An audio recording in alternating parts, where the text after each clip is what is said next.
네, 안녕하세요. 로열로더 투자전략가 로로쌤입니다. 자, 이번에는 삼성바이오에 대해서 확인해 보도록 하겠습니다. 네, 삼성바이오라고 말씀드린 건 주가는 삼성바이오로직스에 영향을 미치지만 이번에 중국 시장에 임상신청서 승인된 것은 자회사인 삼성바이오 에피스죠. 그래서 요거는 정확하게 구분하셔야 되기 때문에 삼성바이오라고만 적었습니다. 자, 이게 어떻게 된 것이냐? 삼성바이오에피스는 이제 세계 2위의 의약품 시장인 중국 진출을 지금 가속화하기 위해서 그 SBCB, 그러니까 미국 알렉시온사의 솔라리스 바이오시밀러죠. 임상시험 신청서를 승인받았습니다. 그래서 이제 기존의 유방암 치료제 허셉틴의 바이오시밀러에 이어서 두 번째로 이제 임상 3상에 착수를 했습니다. 그래서 중국 시장에 더욱더 이제 박차를 가하게 됐습니다. 관련된 기사 간단히 보면은 알렉산더가 이 방금 말씀드린 솔라리스의 바이오시밀러, 이제 희귀성 질환인 발작성 야간 혈색 소뇨증 치료제로서 연간 글로벌 매출이 약 4조 원 규모라고 합니다. 그리고 환자 1인당 치료 비용이 수억 원대에 달하는 고가 의약품으로 알려져 있다. 그러니까 의약품이 고가이기 때문에 바이오시밀러 쪽으로 해서 가격을 낮추면 경쟁력이 당연히 충분히 있겠죠. 그리고 이 발작성 야간 혈색 소뇨증 같은 경우는 간단히 덧붙이면은 이제 야간에 이제 용혈 빈혈이라던가 조혈 결핍 그리고 정맥 혈전 쪽으로 해서 이제 증상이 나타납니다. 그래서 방금 말씀드린 야간 쪽에 이제 혈색소가 섞인 이제 소변을 보는 게 특징인 이런 병이니까 참고로 알고 계시면 될 것 같습니다.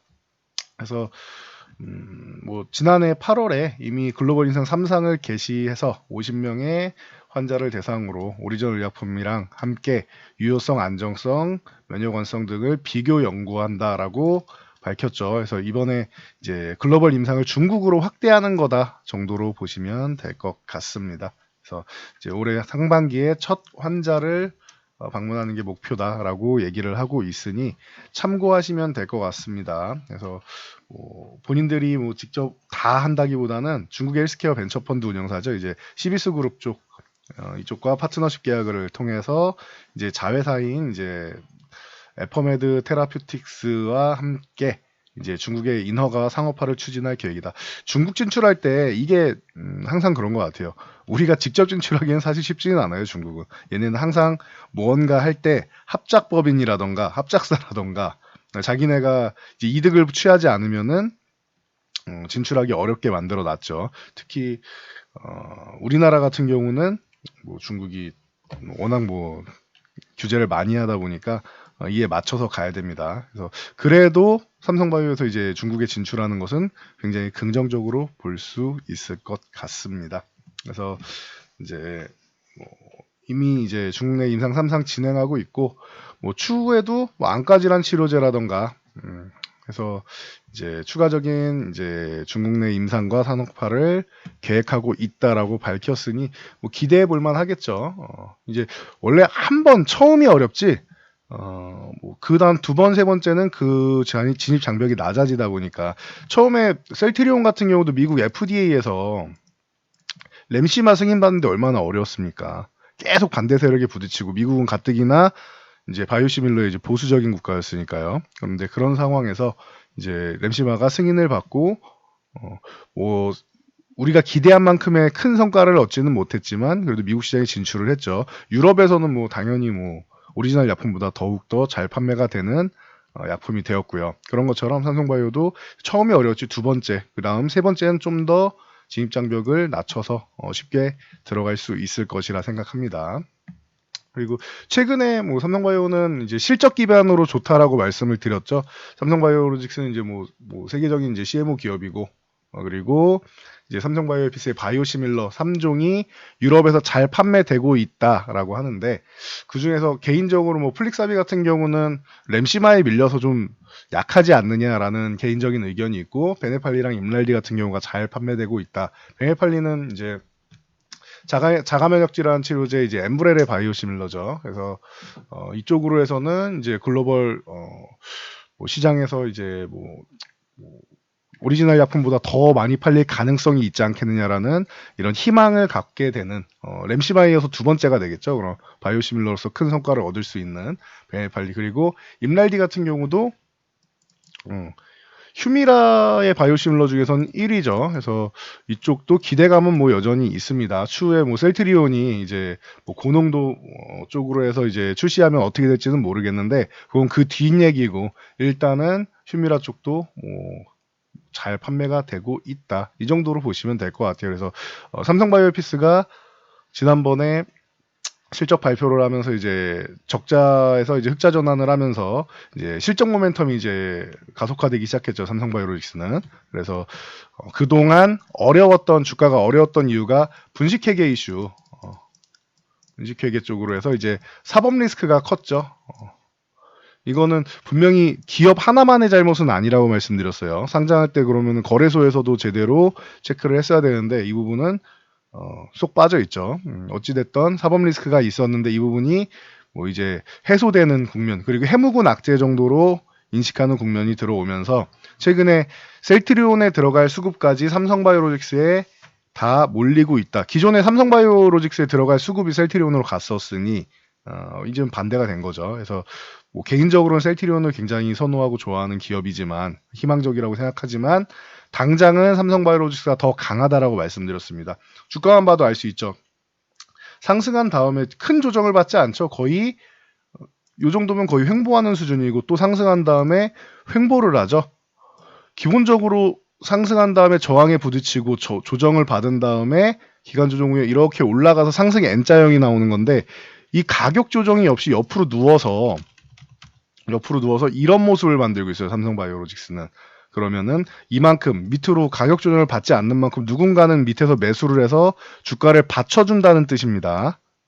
그렇기 때문에 굉장히 강한 모습입니다라고 말씀드렸고 최근에도 44만 원 근처에서 부딪히면서 저항을 맞고 있는데 44만 원을 빨리 돌파하냐 아니면 늦게 돌파하느냐 차이다라고 말씀을 드렸죠. 이때 한 번에 돌파 못하더라도 실망하실 거 없다. 빨리 돌파하느냐 늦게 돌파하느냐 차이다. 이렇게 말씀을 드렸는데 결국에는 돌파할 것이라고 말씀드렸고 그게 오늘 멋진 모습으로 나왔습니다. 거래량이 조금 더 실렸으면 좋았을 텐데 이 상황에서 양봉을 하나 더 세워주면은 뭐 금상첨화겠죠. 그게 아니더라도 뭐 44만 원만 뭐 크게 이탈하지 않으면은 뭐 지금은 전혀 문제가 없는 상황으로 이제 잘 진행이 되고 있습니다. 그래서 삼성바이오로직스 여전히 강하다. 지금 바이오 쪽에서는 거의 대장주격으로 움직이고 있다라고 보시면 됩니다. 뭐 딱 보기만 해도 강하죠. 강력한 조정이 하나가 없습니다. 주식은 상하파동이 나와야 되는데. 그래서 보시면서 같이 함께 보실 만한 종목으로 과거에 삼성바이오로직스가 상장할 때 여러 종목들이 이제 수혜주다라고 나왔는데 그중에 뭐 대표적인 종목들이 세 가지가 있었죠. 그래서 뭐 영인프론티어라던가 밀신바이오, 서린바이오 같은 종목이 있었는데 이제 영인프론티어 먼저 보면은 삼성이 이제 항체 공급에 대해서 바이오 연구 항체를 공급한 것으로 이슈가 많이 됐었죠. 그래서 최근에 뭐 주가가 뭐 맥을 못 추고 있는데 요 4,500원 전후 구간에서 이쁘게 잘 만들었어요. 이 아래서 이제 힘을 모으고 돌파, 강력한 양봉이 하나 나왔죠. 그러면서 거래량도 실어줬고 4,500원만 유지되면 되는데 이 구간은 지금 그래도 잘 지켜주고 있습니다. 그러면은 바닥권에서 양봉 세우고 조정을 이쁘게 받은 상황이죠. 아래로 수렴하면서 그러면은 요거는 뭐 1월 말에서 2월 정도 사이에 만약에 아래쪽이 아니라 위쪽 방향성이 나온다고 하면은 위로 한 번 정도는 뭐 가능성은 만들 수 있습니다. 차트 모양은 지금 힘을 잘 모으고 있다. 이렇게 수렴하면서 이렇게 보시면 되고요. 시간은 조금 걸릴 수 있어요. 빨리 올라가면 좋은데 시간 문제이지 않을까 싶습니다. 두 번째 여기서 올라갈 때도 힘을 기존의 고점을 돌파하지 못했으니까 이렇게 수렴하는 개념으로 현재는 보고 계시면 되고요.